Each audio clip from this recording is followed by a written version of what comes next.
Hi there, my name is Jessica. I'm from New York, Queens specifically. I started using Better Replay about a week after I opened my first Shopify store. Um, at first, I didn't think it was necessary, but very quickly I learned how beneficial it can be to see what people are doing on your site, where they're clicking, um, where they're stopping, if they add things to the cart, if they don't add things to the cart. Um, it just kind of made me notice a couple of things about my site and how to make it more navigation friendly.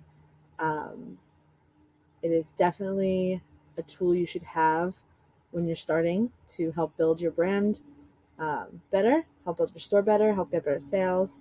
And I now look at it every day. I don't think I would be as far as I am if I didn't have this tool.